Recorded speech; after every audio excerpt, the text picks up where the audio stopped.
Les Congo AL News, première chaîne d'info. Mbote na bino na ba oazo na biso na Kinshasa aussi na réseaux sociaux. Rôle ya femme ezali nini? Et comment aussi tokoki ko encadrer ko aider moi si yango aza la possibilité à ko remplir vraiment rôle dans la société na biso. Très souvent au Congo, surtout mboka na biso, la femme n'est pas considérée, la femme aza minimisée. Mais pourquoi femme aza minimisée bongo? To solango na madame Sonia Mbaya Musungu azali commissaire régional, il y a Wafa, Afrique centrale. Madame Sonia, bonsoir. Bonsoir, Ndeko Andreas. Voilà, et aussi, monsieur Blaise Lukaou, Azali, président de l'association congolaise ACDP. Monsieur Blaise, bonsoir. Bonsoir, monsieur André. Voilà, bienvenue dans cette émission. C'est très compliqué parce qu'aujourd'hui, la femme, aujourd'hui, dans la société Nabiso, a vraiment considéré, a un peu minimisé, Namboka Nabiso. Et aussi, tout le monde parler, vraiment, tout comprendre, le rôle de la femme, c'est quoi? Parce que cette femme est négligée. Alors pourquoi aujourd'hui cette femme est négligée? Rôle dans la société Nabiso, Madame Sonia. Merci Ndeko Andreas. Ndengozo zongisela biso lisusu mituna wana.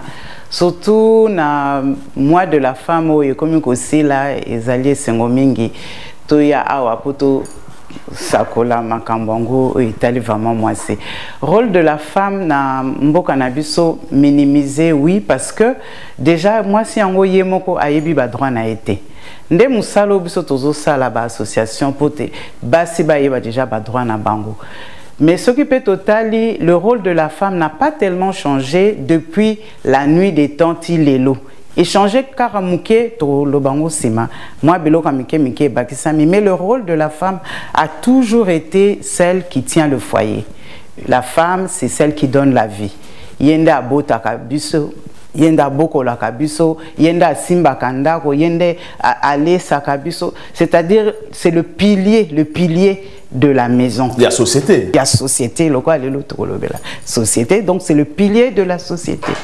Monsieur Blaise, alors, osons définir en commun le rôle de la femme, parce que surtout vous, les hommes, nous, les hommes congolaises, la femme n'est pas considérée, toujours reconnaître le rôle n'a été. Pour vous, le rôle de la femme, c'est quoi? Parce que c'est quoi juste le rôle de la femme? Au-delà, on peut se remercier, on permettre de défendre les valeurs, c'est très important. Bon. Dans la communauté congolaise, je crois que moi, ça a quand même plus de valeur par rapport à la communauté moussous, surtout au niveau de l'Afrique. Moi, ça a quand même un espace. Mais le problème, c'est que je suis idée de valeur na bangote. Il y a au moins de société na comme moi qui tapata pamiki. Pour ça na mboka te même na niveau côté.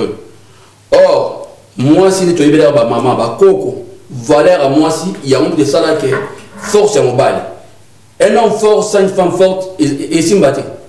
Donc, même au Kenya, il y a même homme politique, même grand politicien, oh, bah, minimiser pas si na bango, bah, télé maté.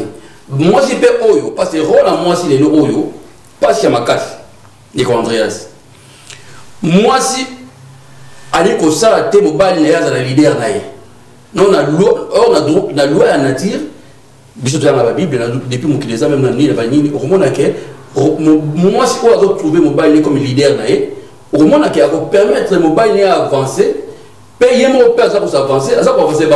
Donc, moi, si faut ça, le leader, c'est ça, c'est que je comprends. Ça va leader, parce que l'ambition, projet à famille, à société, ça mobile. Mobile, ça veut dire que le monde de la liberté, a mené pas naïe. Donc, aïe, parce qu'il y a construire vie. Mais ce qu'on a construit vie, dans ma canissure, à moi aussi. Au moins qu'il y a un potentiel dans la carte. Donc c'est pour ça que vous considérez la cité les hommes congolais. Non, on les considère parce que moi c'est un complice naïo. Moi c'est besoin de construire vie. Donc ça première collaboratrice naïo. Parce que première moi c'est aujourd'hui collaborer aux juifs ni les mamans naïo. À partir de maman naïo, transmettre ni pas maman naïo, la maman n'est pas à moi aussi. Ça veut dire que la femme a ça raté non, a ça pour remplir partie à continuité au rôle maman naïo à jouer. Pour naïo, pour la banane naïo. Madame Sonia, est-ce qu'il faut faire mobile nayo leader nayo pour avancer dans la société, pour construire l'avenir? Leader, c'est peut-être pas mot nalinga qui n'a utilisé, mais compagnon denga lobby. Botambola la main dans la main.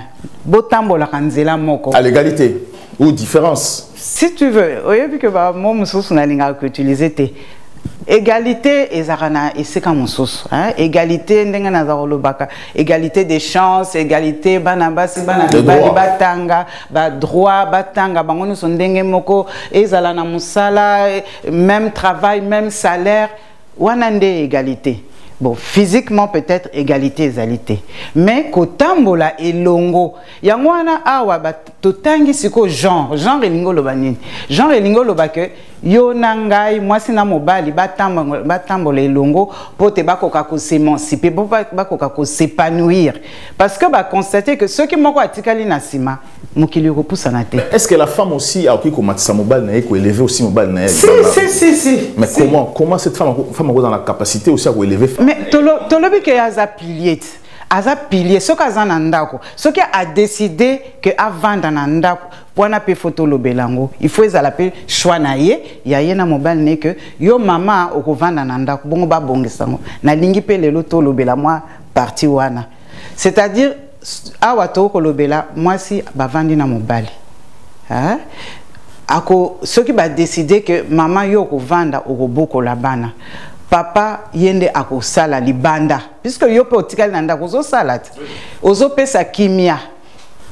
Est-ce que mobali wana akozala calme te ce ka uti na libanda esika là où ça bouge il y a toutes les pressions il revient chez lui akuti kimia et que ça l'épanouissement ya batu nyonso épanouissement batu nyonso. Oui, est-ce qu'il y a des fautes parce que c'est très compliqué parce que dans le Congo la femme n'est pas considérée, la femme vraiment est minimisée dans la société nabiso parce que so au Congo Congo comme tout le monde a image ba femme ming na Congo ba bazo charge ba foyer et baza ko éduquer ba on peut éducation à bana mibali baza un peu abandonner un peu la femme. Mais pourquoi ça se passe comme ça dans mboka nabiso? Pourquoi l'homme n'est pas aussi responsable dans l'acte mususu vis-à-vis la femme naï? Bon, au niveau de Bambo, on a vu que il faut pas réglementer le droit mingi parce que les camps harcèlement pour ça la dégâts ma casse na niveau ni disant tout le monde est au niveau de l'école il va dire les lotés que moi on obtient moi dans la classe à quel point attendre à quel point comment moi ça professeur té à quel obtient moi la classe au musala à quelle université sur beauté les qui donc va passer l'année et ça dit que moi c'est très important et bomi éducation il y a mboka parce que ce que moi aussi ba valeur pour moi c'est mboka la vie commis minimiser ça veut dire que mboka la vie conflit conséquence la RDC là RDC là on est bon RDC parce que tant toujours valoriser ba négociation capacité toujours valoriser ba modé comme si ba objet sexuel non on dit la moi c'est pour ça la sexuelle il faut ça par consentement mais il faut pas ça parce que dans ça na position roboyer que na imposé parce que dans ça patron ah maman souki ou bien il a été pensé que soit monté ou il y a autre chose mais que aux autres moi c'est beaucoup dans zela bolingani bobi non pour tout ça je dois mentir là c'est autrement là ça ils ont pas consentement mais ils ont par imposition c'est ça qui détruit les pays. Parce que je prends un exemple dans l'émission Mon à Kinshasa je salue Jamaïca Samba dans l'émission nae ben ça qui diaspora bayaki batapoto bayaki a posé que les femmes congolaises dans la diaspora va prostituer. Alors est-ce que les femmes ici dans la diaspora va prostituer?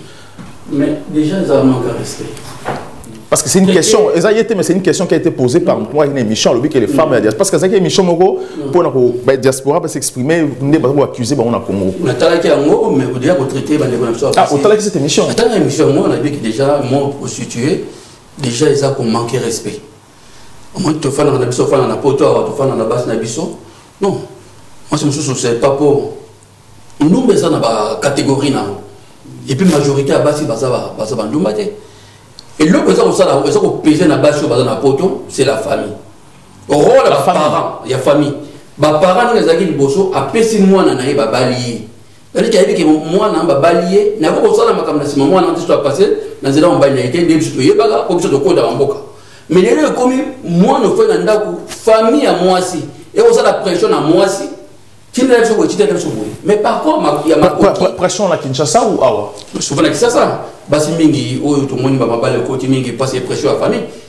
Tant que le problème de sous-développement, on va souffrir, on est bisopé dans le poteau, toujours subir en makasi. Mais ça va conséquence à sous-développement. Ça va conséquence à sous-développement. Tant que déjà, valeur à moi, si même mes parents vont respecter les balades. Parce que mon bal est à moi, si. Ce qui mon bal est à moi, si. Ça veut dire à combien de la famille ça veut dire bah principe les alliés. Donc ça veut dire qu'il y a même la Bible aux hommes. Mon bail n'est pas une autorité. il y a moi si, ça veut dire que vous n'avez pas en bail. Mais vous savez que moi si, les alliés, vous savez que vous demandez des bélés, moi ça va la montée, revenir à monter, qu'est-ce qu'il va faire? Madame Sonia, lorsque vous avez que la femme en Europe a se prostituer dans cette émission, parce que c'est le cas où il y a telle émission. Alors pour vous, qu'est-ce qui fait que la femme, si réellement la femme est prostituée en Europe, qu'est-ce qui fait que la femme aujourd'hui dans la diaspora, il faut la prostituer comme ça, à tromper aussi mobile?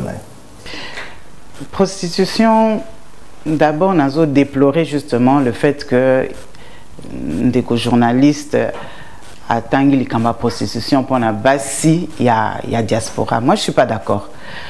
Prostitution et à Likamba éducation d'abord. Tous ongelana éducation. Ceux qui bisom tutozo to boti bana ya basi. Et ça la paye à mi bali hein. To boti bango to pesi bango éducation ya mala monter. Et qu'on met ma peine à prostitution. Mais pauvreté paix. Et même à peine la prostitution. Wana to moni yango mingi pa na biso. Awa na moni te hein, na moni na noté. Mais na mboka na biso kuna na Kisasa, na moni nenge prostitution eza ko se développer. Kaka na pauvreté. Okomona mwana mwasi il y a d'une famille peut-être ba moyen ezate, mbongo ezate a ko envier biloko atala na télévision tout ça là, yé pas à la téléphone, yé pe boy. Et puis to lobela paix. Ezaki système ya kala batouana bazaki na bambongo ebele bakoba la basi 10 15 donc ba jeune fille wana ba moni que pour qu'à s'en sortir il faut abala mobile wana za na mbongo voilà koshina voilà koshi dans les termes donc baluka mibale o baza même sur batier 10e femme c'était pas le problème, l'essentiel mobile ya na mbongo. Et puis il y avait aussi les pressions des familles, ça je suis d'accord, mais na éducation o etozo sala pour que to éduquer bana na biso ya basi pe ya mibali biso mutu tozalia on a diaspora. Je pense que tozo éduquer bango na sens que bazala indépendant batanga ba classe na bango bazala indépendant ezala basi ezala mibali motonyo so ayokola ta moi métier même au balingi classe te ba formation yali ya mike batanga bazala indépendant basala bana na biso ya basi. Moi je vis avec mes filles ici. Mais elles sont tellement indépendantes que n'ailleurs karabango na ba makama mibalité. Donc parce que poto ah basenga bana ba botami ah baza différente dans Afrique basenga monter. Baza différente parce qu'elle compte sur elle-même. Elle sait qu'elle travaille, elle sait que elle n'a pas besoin même de nous-mêmes, elle a peut-être besoin de nous pour les conseils, mais financièrement, elle se prenne en charge. Donc il faut bisoper na bambo kana bisoto comme à niveau wana. Tout comme à un niveau, mais tout dépend de l'État. Le problème, c'est qu'il n'y a pas que nous, les associations. L'État peut faire ça, là, que, jeune, à permettre, bango, classe à Mike, nous sommes pas en classe, aux universités, nous sommes pas en côté. Mais, ça, la babiloko, et ça, la formation, au bako, la métier, moi, en 2 mois, en 3 mois, en 6 mois, monter à ça, là, alia na poche naie. Et puis, éducation de base. Parce que Missoupé, elle est karamototé. Parce que c'est pas parce que Kingandi a une voiture que Ngapel Lelo Karna Banda Lelo voiture. Non, il y a problème. Mais qu'est-ce qui fait que la prostitution est aussi dans le Canabiso? Qui est responsable de cette prostitution qui est aujourd'hui dans le Canabiso? Mais c'est quand même. Mais maman lobby, il faut que Naza diaspora, c'est jamais qu'à Sanalobaki. Vous avez tout ça, chemin, c'est tout comment résoudre les problèmes à niveau Nabiso, au niveau national. Au bisoni tout ça à niveau ya Kasamulu, au moins tu regroupes pas que ma maman, tu regroupes pas moi, tu as un gâteau compte on a cas de coopérative agricole. Comment on travailler ensemble. Donc ça va bien comment aussi tout ça là qui moi bâtiment tout ça, donc ce sont des idées. Tu fais dans ma maman, il y a même des partenaires au niveau PA Poto, tu parles là qui va après, mais toujours il y a d'abord au niveau ya Mboka, penser il y a coopérative Nefana. Comme ça pas si cas ya donc il y a tous les moyens de mettre ces choses ensemble, mais les problèmes, on ne va pas capter, penser, pas mal vivre autrement. Parce que la force est à Mboka, force est à Libota, les alliés, tant que vous ensemble. Ce qui est dans la famille, c'est un bon, à ce moment-là, on a un bon côté, à ce moment-là, c'est au moyen de la parole, on a vu sur Olingo, Lingaté, comme on a au donc sur l'équilibre pour au Koyate, Linga, nous surtout base on a revenu pour y permettre. Il y a un moni, et là, on maman lobby.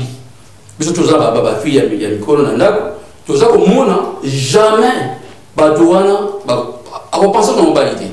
Ce qui m'a dit, mon balité, ça passe, ça, ça, à vivre une relation amoureuse. Ma fille n'a pas on a diaspora. Si, mais tu vois, c'est ça pourquoi? Tu te rends compte, les choses qui même pouvoir, il y a mobile. Mais au Québec, au moins, il y a une fois c'est terre parce que nanda ko lo lié les ati. Ba fille moi j'ai parlé avec des filles ça qu'on voit ça bien, qu'on discute bon ça très important. Aujourd'hui on a la cause. Parce que on a qu'à critiquer dans les vies. L'innocence sur la bateau pourquoi tu dois réagir? J'ai vu des filles, on a dit que mon tatou n'a pas pu jamais. Mais au lieu d'aller là, ils vont vite. Maman n'a pas sobé là. Et je sens en tout cas $20. Bon, non, maman a coupé. Nana s'est sacrifié. Aujourd'hui, on a à l'église à Sam et la mais à comme la point mon coquet, à comme la limite. À tel que mon mais pour $20, maman n'a été serrée à couvrir. Il a monté à Pessin surtout. Quand je peut-être à Pessin, peut-être me mêler sur lui. Mais qu'est-ce qui fait ça que maintenant comme on a niveau c'est quoi au juste? Pourquoi au niveau comme on a niveau? Mais c'est vrai, mais c'est l'État.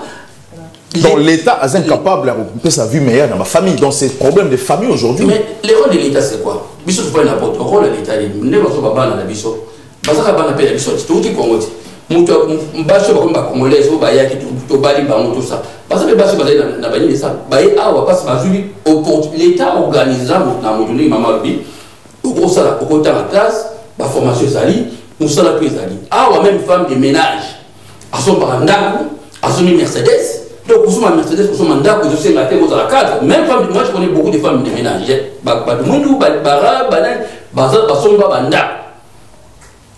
Parce que nous sommes les a valorisés. Donc, nous sommes tous à considérer. Il y a des bisous, maman a été pas. Vous soyez locaux là. Tu vois, considérer. Moi, le premier jour, marqué dans le la chose, c'est considération. Tu dois considérer que, pour monter dans la maille, il faut être ébélé. Pour monter dans l'important, il faut être en bon. Or, l'important c'est un beaucoup, et nous avons développé beaucoup la valeur humaine. Qu'on considère tout, soit le considérer tout, au moins le potentiel n'est plus qu'au bima, et qu'on équilibre bien. Soit équilibré bien, je ne vois pas ma fille, les alliés, même moi je connais, tu vois, ma fille, ma famille va bien. Mais tu as des filles qui non, fille, on n'est pas papa, maman, papa, jamais ça dit non. Mais papa, pour jouer quoi? Madame Sonia, alors qu'est-ce qu'il faudrait faire maintenant pour aussi pour aider la famille, pour la femme on a place pour que la pauvreté ici là aujourd'hui? Au moins, par exemple, les femmes au foyer. Femmes au foyer, normalement, moi c'est un pilier de la famille. Quand une femme a décidé, par exemple, peut-être même pas, et c'est très très important pour Nanine. Parce que ce qui maman vandi nandaku, akolanda bana. Akolanda mwana moko. C'est-à-dire, papa tazo kenyaroye bisaye, oh yazan a besoin boy, oh il faut boy, oh yazalaka boy. Parce que oh yazama yele mouke à fois ça. Akolanda bana ne moko. Et là on a lingaki lelo to senga par exemple moi si oyo azana possibilité ya ko boko la bana nae l'état peut aider dans le sens que basio ba vandi na bandako ba aider bango même quand on est à location ba pesaka que une femme qui a décidé de élever ses enfants parce que il y aura un retour pour la nation. Il y aura toujours un retour. Bano ba bokoli bango bien, maman aza à l'aise à boko la banane na moté manaïno surtout. Ceux qui vont soutenir y et couper ça bien à Sima. Et couper ça bien. Donc la linga qui tolobela les cambas femmes au foyer. Parce que tu as remarqué que basi oyo bazaki obligé à rotika bana na bango na bandako parce qu'il fallait ba kende kolanda misala ko lipona mbongo ndenge tozolo ba wa la course à l'argent parce qu'il faut afutanda parce qu'il faut ça aboko la bana tout ça la yemoko ou bien avec l'aide de son mari tout le monde que bana wana bazalaki abandonné lobi epesi nini epesi ba voyou epesi kindumba.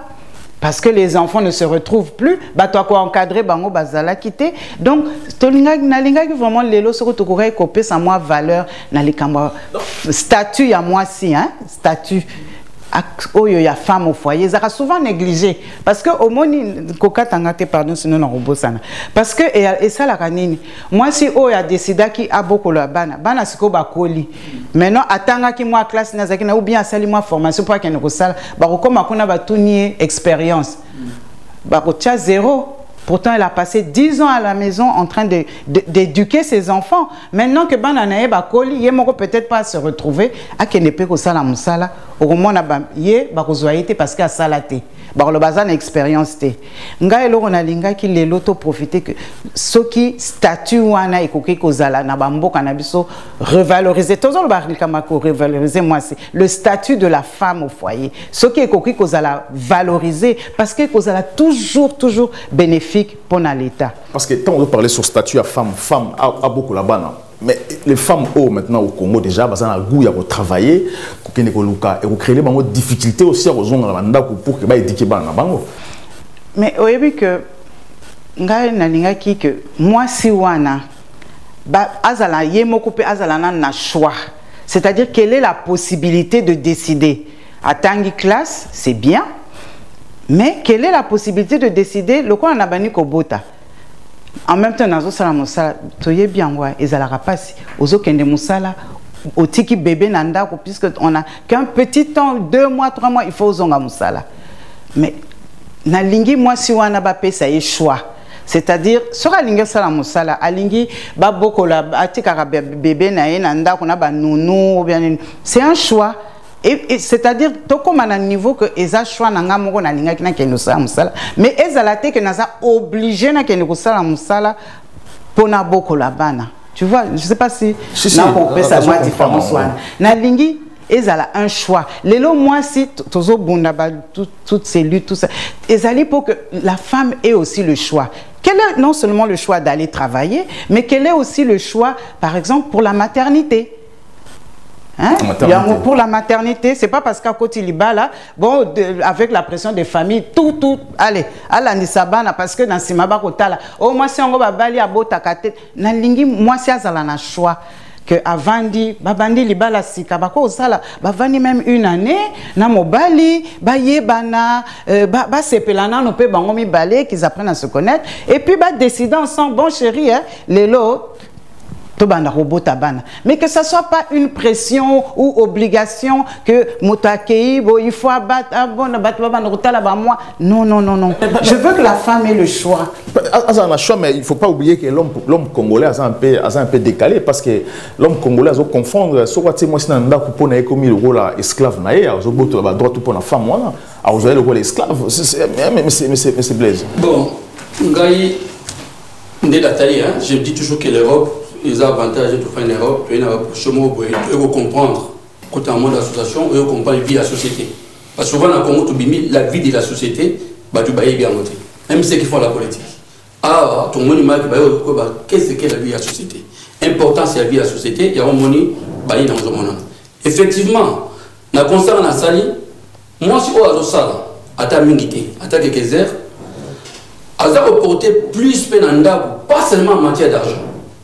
En matière aussi d'expérience. Parce que nous sommes les Sarahate pour nous gagner un bon. Nous sommes les backstage, je peux savoir faire. Vivre ensemble. Partage, il y a ma connaissance, il y a ma relation, il y a mes preuves. Tu vois, nous sommes toi, on n'a pas beaucoup.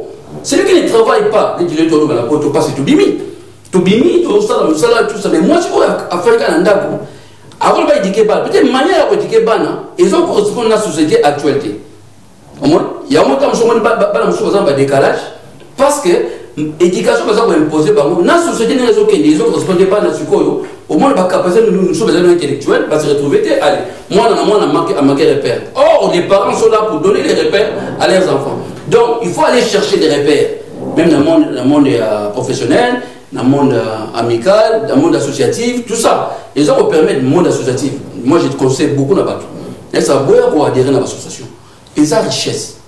Et ça, richesse. Donc, aux contre que pour toi, il faut travailler aussi pour apprendre aussi le monde extérieur. Mais, déjà pour encourager, moi, s'il faut apporter plus dans la société, comme dans la famille. Moi si azaka ate parfois na quoi ça père au foyer ba pays basalia on a nini ça ba pays basalia mo bazo kabola nini comment ça s'appelle congé parental bache ba maman bache ba papa parce ba lingi ke toto bato pour le cadre ba égalité des sexes ça veut dire que même égalité aux amants unité mais au moins moi c'est ba ke nga ipé lobi mobile ya bobela swinga na ebosa le côté na fa na foyer tout ça ba toto ti nous pas t'attendre que tu aies besoin d'un moyen papa malade moi juillet moi télé mes athées parce que maman est bien intéressée n'a pas occupé une charge dans un contre c'est que madame Sonia a dit par rapport à la femme contre mais et ça dit qu'il y a choix entre dans les couples parce que souvent biso problème à cas des famille m'a semblé nani à cas de couple batu balinga il faut bosunga bango na bolingo na bango ils étaient pas pour imposer ça m'a rappelé photo ça là rôle il y a famille na libala batu ils a pas au moins une société ils a première organisation société la terre qui n'est pas mieux à mon continent moka na ton pas bon non ça sert à rien moi je donne toujours l'exemple quand on a ça la misère minene parfois les tomber pas pour maréchal sur telle utilité na moi ma casse nous sommes dans danger nous sommes dans les utilités or ceux qui na côté wana organiser batu côté wana bas un bel se retrouver développement ça na automatique le développement c'est quoi le développement c'est quoi le développement que développer perception à battre battre on a différemment base à la limité c'est pas on a que tout ça utile présence on a mon qui les a contribué hein sur n'importe quelle chose balingi badiloko ya kosambe la vie chrétienne mais les valeurs chrétiennes ils dépendent de tout ça voilà na le belelo au moins capital parce qu'aujourd'hui na Congo c'est très compliqué. Le gouvernement du Congo, il faut bima, bazo seng la basi bako dans le gouvernement. Est-ce que la présence ya basi est utile pour changer aussi beaucoup de choses? Et pour changer bilo rebelle. Et pour changer bilo que et pour changer mingi. D'abord, nenge tolobi, moi c'est aza, moi je reviens toujours à za pilier. Aza na perception. Oh moi si on a décidé qu'il y a quelque chose là. À cause de la utile mingi na société. Parce que sensibilité, tout ça na intuition, sensibilité et ça là que makamusu so gérer et que se passer mieux. Exemple il y a simple par exemple au moni na ba conflit tout ça là mingi na ba conflit l'air ba na ko vanda pour ba solo na makambo a paix tout ça là. Oyebi que ceux qui batie basi na kati pour la gestion des conflits par exemple net biso na est connaître et que ça la différent que tout tika ba papa wana bango ndenge ba kenda ka mikolo so ba vanda makambo bonga kate mais ceux qui bokoti si basi na kati il y aura un changement parce que moi si motema ne ko zala akolinga pas cité akondima pas cité akosala gros doté que parce que elle va savoir descendre parce qu'alingi bolamo, alingi passe à moningate, passe à bon maman ko, je sais pas comment expliquer. Passe à bon maman na motema wana akolingate. Donc elle va arriver à harmoniser, à trouver les solutions pour que tout nous surtout bazana kimia. Ça c'est une valeur faite. Donc si aujourd'hui bâti dans le gouvernement ou encore dans l'institution ça peut apporter, qu'est-ce que ça peut vraiment apporter au juste développement avec ses compétences. Oui, est-ce qu'il y a une différence entre les pays comme la France ou Congo, les pays où basi ba Géraka ou basi ba Gérarate? Non, na France c'est toi qui es na Rwanda. Au moins ndenge Rwanda ezotambola.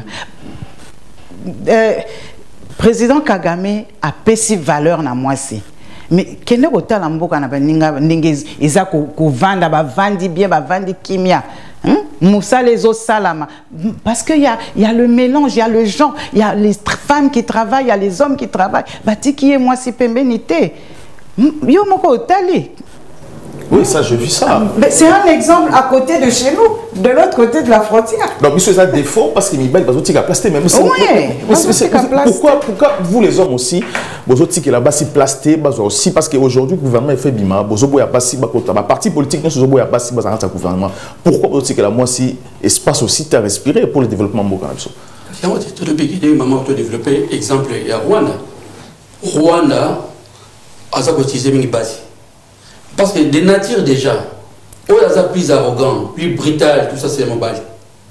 Moi si des natures vraiment pas assez brutal.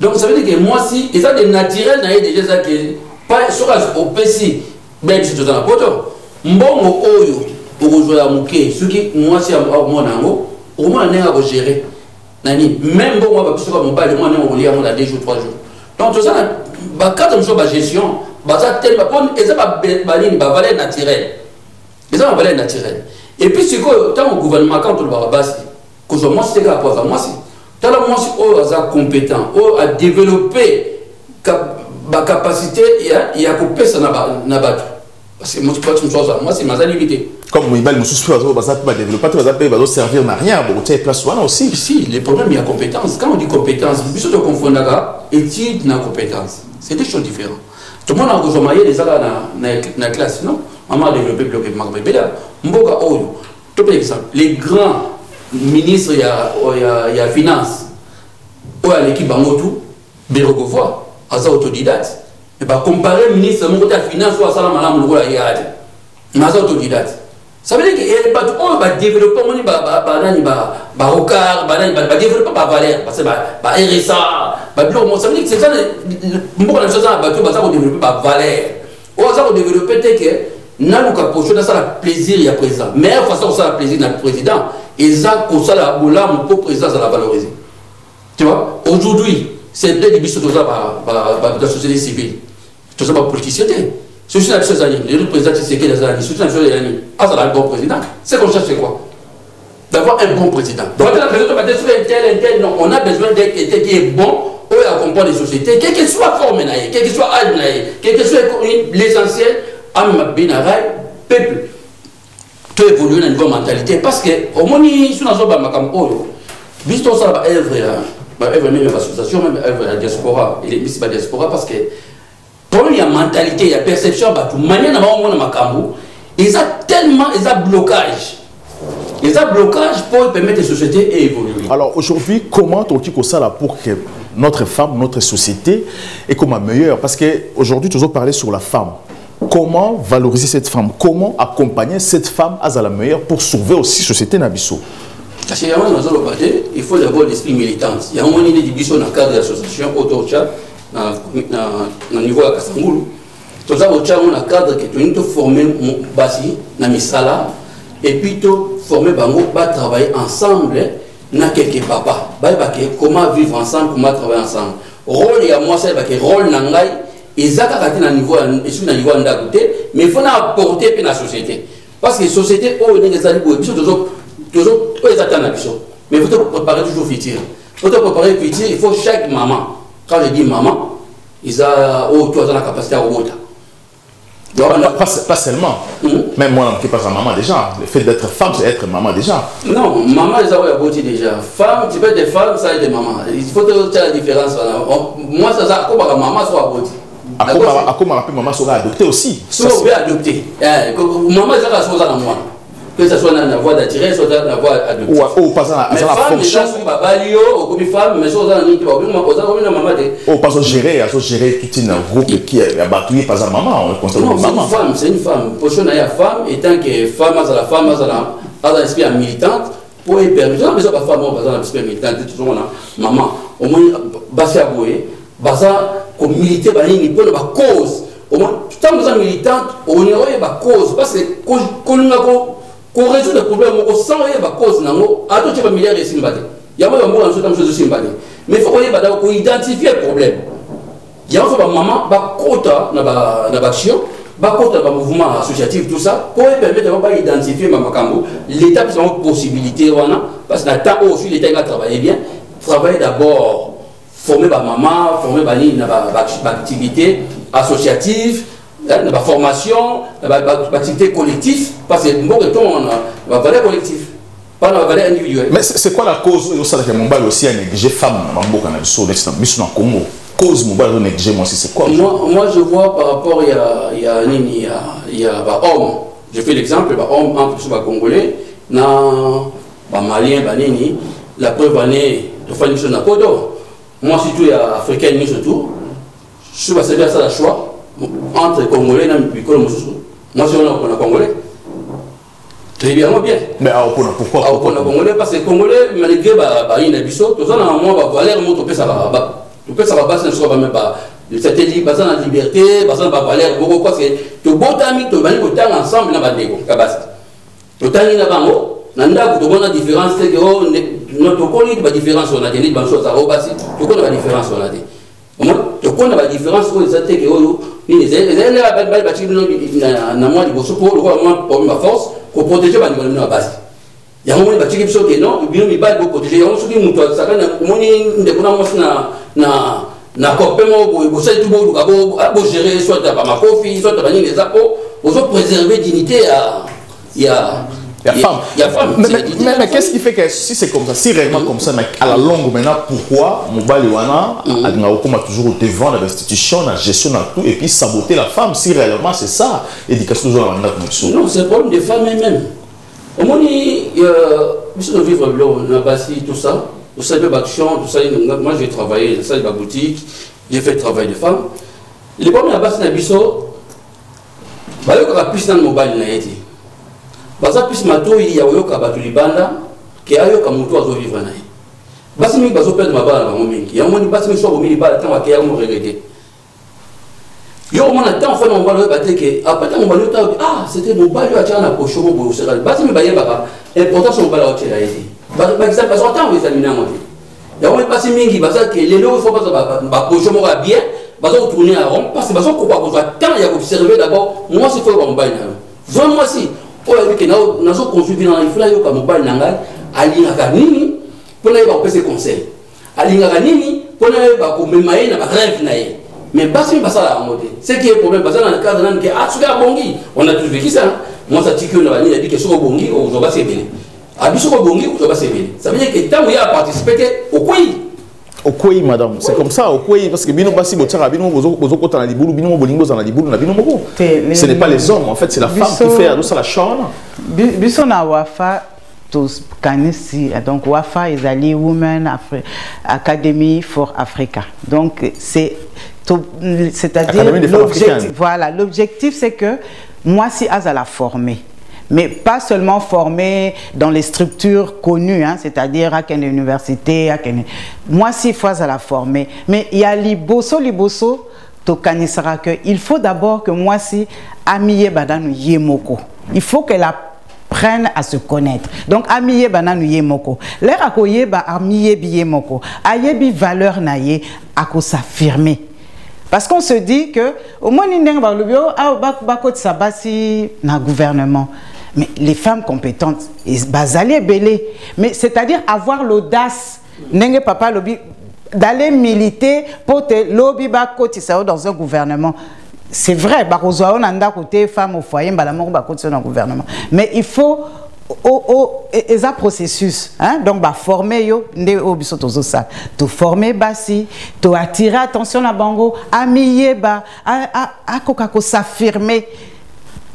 Et anecdote, dans l'autre programme, on apprend aussi aux femmes de dire non. Parce que même koloba non na mobali, basi muso ba kokakate.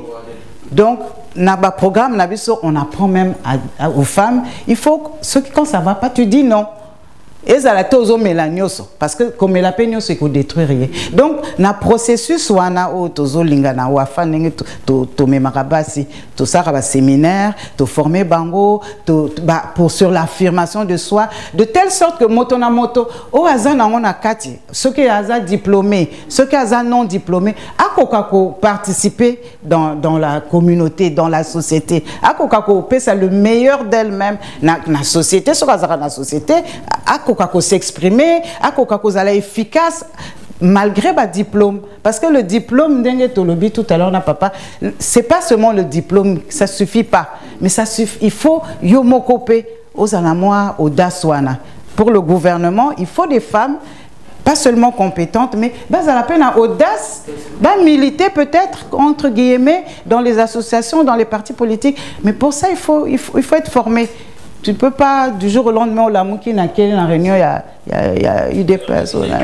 Je comprends mais c'est ce que je veux comprendre parce que explication mais c'est Blaise ça clarté ça clair mais dans le niveau de la société parce qu'à limiter c'est limité au niveau de foyer dans le niveau de la société c'est très important parce que la femme je prends un exemple parce que les politiciens congolais aujourd'hui pour Nabango la femme est objet sexuel excusez-moi le terme madame Sonia est objet sexuel aujourd'hui le bas c'est parce que dans la partie politique on peut cet exemple naibi jeune fille bauti Londres Paris qui n'a pour travailler baké na bureau mo ba na banque non place oza binoté za pasa mibali et bakute na PDG à place wana et si moko abike non so na embauche secrétaire il faut que mon moi sinanga. Alors pourquoi cet esprit na homme politique ou na homme congolais a considéré femme comme l'objet sexuel dans mboka na biso na 21e siècle? On a un peu d'exemple. J'ai une jeune sœur, ma famille s'appelle Isila Luzila. Moi, na poto, à sa formation, batindi na Canal Plus, à Kenakin. Le quoi il na Canal Plus, l'harcèlement ça passe pas. Aïe na Congo. Aïe aussi il na TJ où ils a Canal Plus ni ils va penser à Bimissi tout ça. Mais l'effet par ça là que harcèlement pas n'était parce que l'institution là ils ont protégé droit naïe. L'institution il faut protéger droit et à moi aussi. Que moi si soit aïe musala aïe au comme c'est pas pour ça PDG yonde au monde non non non aza moi si abatu aza na droit comme on a une haute si vous l'ingani le pas par consentement mais pas par imposer. Donc babio ko wana tout ça ils a dit qu'encore il y a cadre parce que ceux qui babio ko wana personne de société ils a pas pour société émerger société pour émerger ils a pour émerger ba valeur au moins même poto to au développement après la guerre de 40-45. Ben, on réfléchit sur les valeurs. Il faut même moi ça mais depuis bah moi dans 68 basse la liberté il change de penser d'abord pour aller l'hypothèse tant que les ma casse tant que les ma casse mi bal ba kelek na bitumba ba ici il fallait pas fournir batali bo chose à basse en pratique mais tu sais basse ba côté na usine comprends et guerre on ça passe et changer mentalité là oh. Donc, ça veut dire que Bassi, va charger des combats, la nuit surtout, on va la nuit. Bon. Donc, ça veut dire que Bassa ici, ça tout le monde va et changer de mentalité, il y a un développement, tout ça dans le monde actuel. Mais avant la guerre, dans l'histoire Europe, ils ne réfléchissaient pas pareil, parce que dans l'esprit, ils passaient à peu près identiques l'un autre dans les autres. Donc, quand on comprend le rôle, il y a moi aussi. Qu'on peut ça, musala, qu'on peut ça, misala, tous les bas, mibali, bas, la misala. Qu'on forme, on peut ça, espace à ma case pour développer ma compétence. Parce qu'il y a quelque chose dans la compétence, moi, dans mon naturel. Dès que maman le dit, mon famille, moi, j'ai vu les femmes, au moins, les femmes au foyer, mais au péché, pour tout le monde, manière à gérer les camobies. Non, elle est engagée. Mais, avant, mon naturellement, il faut gérer. Donc, il faut que ça va donner une possibilité, pas seulement des fausses. Parce que quand on passe dans le gouvernement, on ne peut pas prendre n'importe quelle femme, il faut des femmes militantes.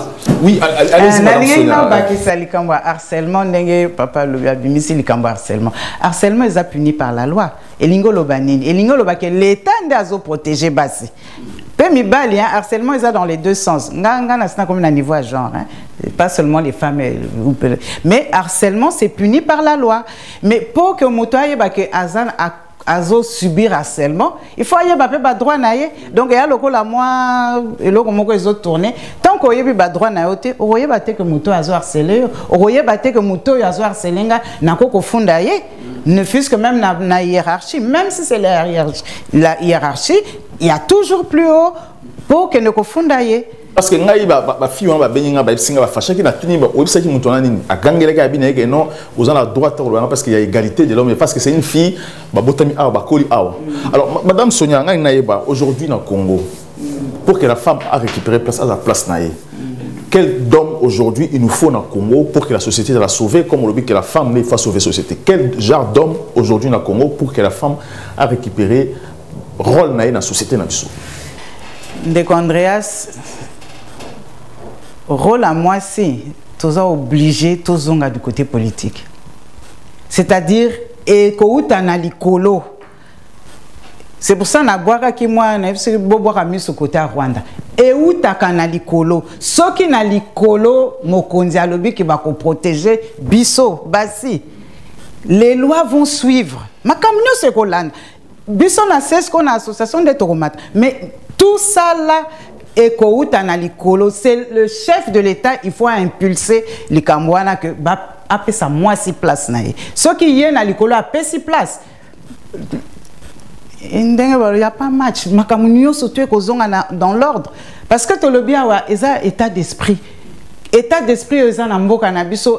Effectivement, c'est vrai, bah mon moi si local la valeur té, local la nini té, mais ceux qui y a l'école place avant il y a bandi koloba. il commence à taper un point sur la table, je vous assure que ça viendra tout seul. Parce que j'ai suivi la première dame, Denise Nyakiro, on appelle Sembo Tebasazali, c'est une dame aussi, Naïba qui avant comme président, Naïba qui doit faire dans la diaspora, c'est vraiment une combattante, avec une milité makasi pour les droits des femmes.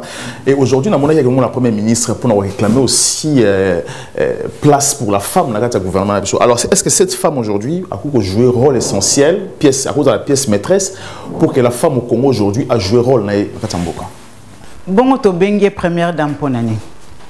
Première dame, Azarana, rôle naïe. Rôle naïe, elle allait justement s'occuper de la minorité. Na ba personne, comment on les appelle? Vulnérables. Aujourd'hui, la femme est classée parmi les personnes vulnérables. Partout dans le monde. C'est pour ça qu'il faut que toi attirer attention. C'est pour attirer l'attention de l'autre sur elle. Parce que donc abimi vulnérable. Donc normalement première dame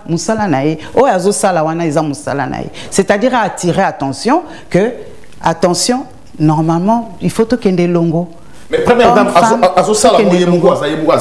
mais pourquoi vous, étant que commissaire régional, il y a Wafa, pourquoi aussi vous apporter soutien au contact? Parce que Mabo balé, ça la force, mais pourquoi sans soutien aide à la femme, vous évoluer comme Bino, ou apporter aussi soutien proche? L'association est belée. Moussala association est allée kokene na terrain. Hier, Azali Kolo, Azali Kola, il y a un lobby. Il y a... Après qu'on a référence, vous travaillez ensemble pour pouvoir avancer. Parce qu'elle a déjà elle a la fondation. Est-ce que vous avez approché ou pas? Il faut approcher en réalité parce que plus poser plus les lois, beaucoup de lois, vous proposez aussi beaucoup de choses. Si, c'est vrai que personnellement, l'association Nabiso est approchée. Mais je voulais te dire, le milieu associatif, tout ça est belé. Batuna, branche, Biso, c'est la femme. Lorsque la maman vend les femmes par le haut, biso tozo qui ne parle pas, biso tozara, tout ça va formation. Est-ce que vous êtes prêts aussi à collaborer aujourd'hui? Oui, à contacter nous pour collaborer, vous êtes prêts à collaborer, même aller sur le terrain aussi? Oui, aller sur le terrain et peut-être à la limite même aller frapper à sa porte pour dire maman tala biso torana programme boy. Est-ce que na région oyo okoko sunga bisoté tokene, je sais pas, dans une région particulière de la RDC poto kene ko sala moi au bisoto yibi ko sala. Si on est prêt à parce qu'aujourd'hui le plus important ils ont réformer la loi pour l'avantage de la femme congolaise. Oui. Donc il faut qu'on prépare déjà la réforme au beaucoup proposer parce qu'elle est prête à mieux placé pour le proposer aussi dans la partie dans le mouvement et pas président parce que le président a majoritairement aujourd'hui dans le Parlement. Oui, parce que c'est les caras sous l'oreiller ndenge balobaka. Si musala na biso ndengo lobi on est prêt hein ceux qui tozu moi kokoso na esika tolingo que nous bien to l'air to saka ba programme na biso to saka deux descentes par année et tokendra na ba région. Donc ceux qui par exemple que tous en a besoin de soutien on va l'appeler. On va aller frapper à sa porte, to sengaye, tala biso to sala boye ndenge na lobi biso to za ba ta formation. To lingaka ko former basi sur l'autonomisation de la femme, to évidemment to lobeli en côté, c'est lutte contre la pauvreté, ndenge programme à peu près netia bango, mais effectivement to za na ba programme, mais toko kendepe to yebisi maman tala biso to za na programme boye na telle région. Parce que tout ça, particulièrement Kinshasa, to lingaka peto kenena ba région. On peut le faire, on peut travailler avec elle, on peut aller frapper à sa porte. Moi, je parle plus de réformes aussi, c'est capital pour nous passer cette idée. Monsieur Lukao, quel genre d'homme aujourd'hui pour que notre société la sauve, pour que la femme est vraiment prise en compte et puis est respectée? Quel genre d'homme? Maman le pays, qu'on peut se droit et qu'on veille que les droits sont respectés. Au plus exemple, ma casse, ma fille va au poto, va accueillir. Ba vivre harcèlement ou tu dis ba mbasa yini ba gangue ni mutu wana mais soki ba yebaki esika oyo ba koki ko se plaindre ba nga okende mais ba gangue ni mutu wana ba yebi esika ni il faut pas se plaindre. Or il faut pas aller na mboka oyo harcèlement so mani harcèlement ni ko musala ba yebi place ni ba okende harcèlement ni ba place ni ba okende même na couple et le bazo ba même kede biso ça dit que non pour moi c'est na yo il faut aux on a besoin non aux on a droit le ba non. Donc, il fait ça. Il y a un mot, il y a première dame, c'est très important. La première dame, il faut te passer exemple, la première dame était Maman Mobutu. C'était maman exemplaire, balela qui est ma casse. Au moins, parce que maman, c'est cette maman Bobby d'Ottawa. Mais maman, au bout du temps, on va couper mon bout de quitter. Parce que moi, je suis militante. Donc, ça qui m'approche de la population. Rôle, il y a moi, si il y a Obama. On sentit que force Obama. Donc, madame Chilombo, Denis Zakero, franchement, moi, j'admire aussi. Moi, je me repère sur même Olive Lemba. Mais dommage qu'il n'avait pas vraiment déjà qui l'accompagnait. Il faut, dans le moment où moi, tout ça, la bêtise, souvent, l'environnement dans le biseau. Il y a des musiques qui évoluent parce que, Alingaga, Kosuga n'a pas évité, Alingaga, Bateau, plus éloigné, peut-être, l'ambition n'a eu, parce que Kosuga dans l'ambition ne les a pas.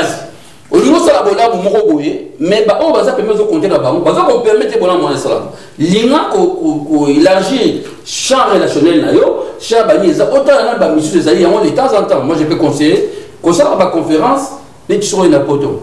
Au Robin, c'est pas un apoto baillé, au sein du bango circuit, topé dans la région. Considérez ma côté, on politique.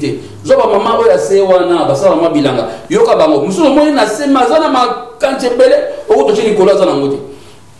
Considérez mon tout. Je vois temps à la réunion, tant d'observation, tant de partage. Au moins, c'est très important. Tout le monde, même dans la vie biblique, tout le monde rôle à moi aussi, même à Jésus-Christ. Et ça c'est très important. Même moi, ça s'appelle lobby, prostituée, même à Jésus-Christ, à qui prostitution, ça veut dire que tout le monde s'est retrouvé. Donc, c'est une organisation très efficace. Moi, ça, c'est un rôle important dans la société. Quel genre d'homme, tu sais, une minute d'émission, quel genre d'homme aujourd'hui, maintenant, pour que la femme ait récupéré place dans la société? Premier genre d'homme, on a développé l'écoute. Il faut avoir plus d'écoute pour savoir bien analyser. Si on a tant d'écouter, tu vas agir dans la situation contraire à la réalité. Développer l'écoute et l'observation. Donc, toute capacité à homme, autres gens besoin de voilà, Madame Sonia, un mot avant de clore cette émission. Le mot de la fin est Pananga et Alikaka, toujours la femme, la femme, la femme. Nalinga qui, moi, c'est un choix. Tout à l'heure, dans le lobby, tous un choix. Nalingi, moi, c'est un choix. Il y a un choix de maternité, choix d'aller travailler, tout ça. Et ça la obligation. C'est vrai que, tout comme la mode moderne, donc Nalingi, moi, c'est un choix. Il y a qu'à travailler, il y a qu'à vendre un andako, il y a qu'à... Quel est le choix? Il y a qu'à bota, il y a qu'à bota. Je veux quel est le choix. Mais pour tout comme ma place, il faut chapeau à mon nene kuna, na likolo. Voilà, merci beaucoup Madame Sonia. Je rappelle que aux alliés commissaires régionaux, il y a WAFA, Afrique centrale. Donc merci de nous répondre à l'invitation. Prochainement encore, tu évoluer dans le thème en sous. Merci aussi à M. Blaise Lukaou. Je rappelle que vous êtes président de l'association congolaise ACDP. Donc merci na émission où nous répondre prochainement encore tous dans le plateau. Merci d'avoir ouvert cette émission. Nous surtout vous s'abonner chaque jour de lundi au vendredi na Kinactu na Kinshasa émission na Zoleka. Vous m'avez intéressé ma famille Nabino et surtout vous s'abonner na page YouTube et Facebook Napso aussi Twitter. À très bientôt. Les Congo AL News, première chaîne d'info. Alors Rina Sil soutient toujours des belles filles dans Congo AL News, meilleure chaîne d'info.